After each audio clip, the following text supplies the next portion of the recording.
Hello, welcome to another video. Umut here. Today I'm going to work on a mixed media canvas. I have this canvas with the size of 20 to 30 centimeters.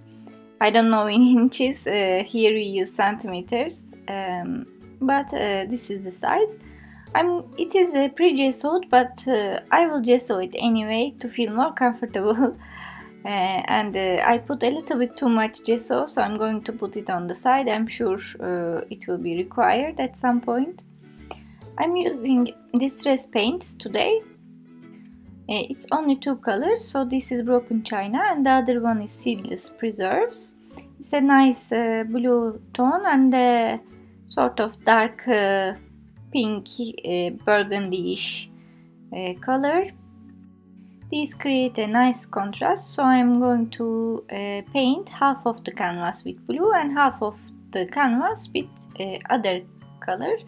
And I'm careful about the edges because when you're working on a canvas, you need to be careful to make the edges beautiful as well. Otherwise it looks quite ugly. Now I'm going to use the other color and they are going to meet in the middle.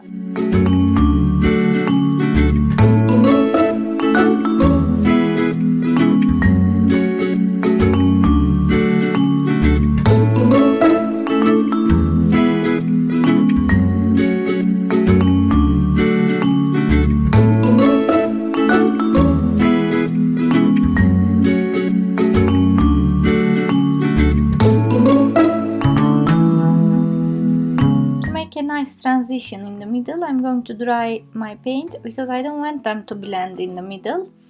I want them to overlap and layer on top of each other.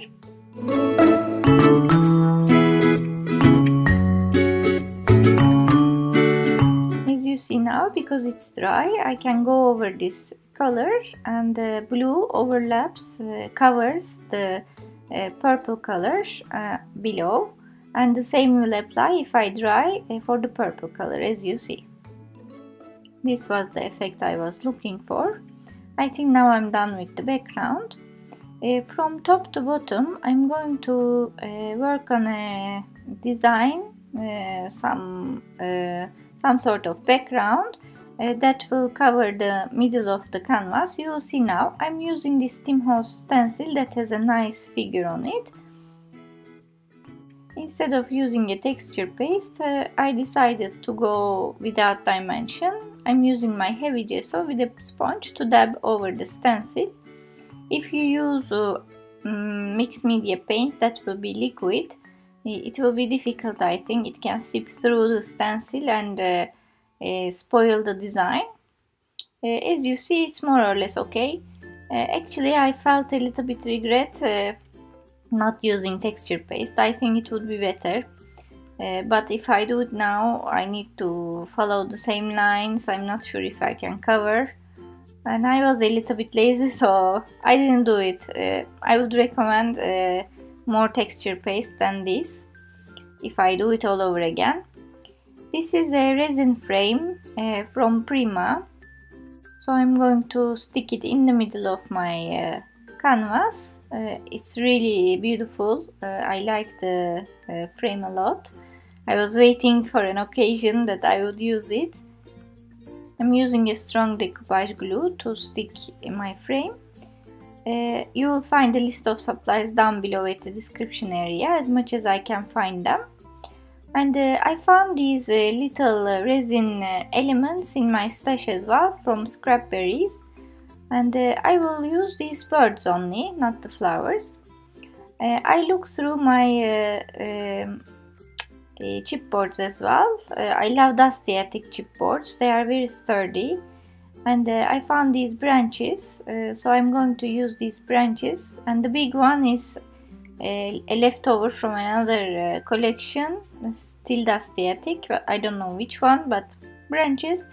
They have a good separation in their website, nature and animals and all those, so I don't think you will find difficulty finding some leaves or branches.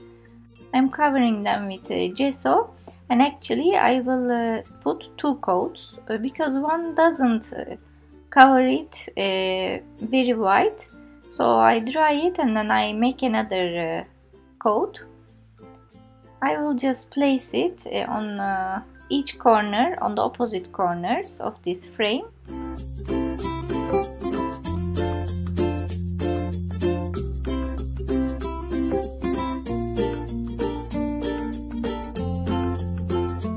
And now this bird seems not hanging in the air but on a branch. I am happier.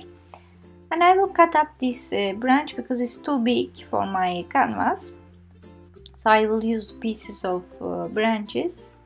Not all probably, I will use a couple. Let's see. I went over again my stash to see which flowers go with these colors. And I am pulling out some. Some are BoBunny, some are from other boxes, craft boxes, local things. And I found these ones that could go with my purple, again from BoBunny. So I'm pulling out what I have. And I took out a sisal fiber as well. I love them. They give a lot of dimension when you need.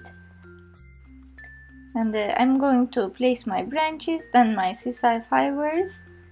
And then I will put my flowers. I selected 4 flowers, 1 white, 1 blue, 2 purples. And I think they create a nice combination in the middle of the frame. I have this sticker set as well from BoBunny. I was looking through what I have. I'm not buying any craft supplies, guys, until I reach to a reasonable level at home. And I'm not looking what is coming new. So I'm making a lot of effort. So I'm going through my stash every time and see what goes with what I am creating. This beautiful, I thought, goes very well. So I sticked it with foam tape, so it's a little bit raised. And I did my white splashes to make it more cohesive with my Ecoline white ink. Again, in my stash I have a lot of sparklets, jewels like these. These are from Kaisercraft, my favorites. They shine really nicely and I love the colors. So I chose a couple of them to stick on the blue side, the opposite colors, as you see. And I think it's enough. I'm happy with this canvas. I like the color combination and the frame is beautiful. I hope you enjoyed it too. If you did, please don't forget to hit the like button down below or subscribe to my channel if you haven't already. That's how I know you like my videos. Again, you will find the list of supplies I used down below at the description area, as much as I could find them. Thanks for watching and see you next time.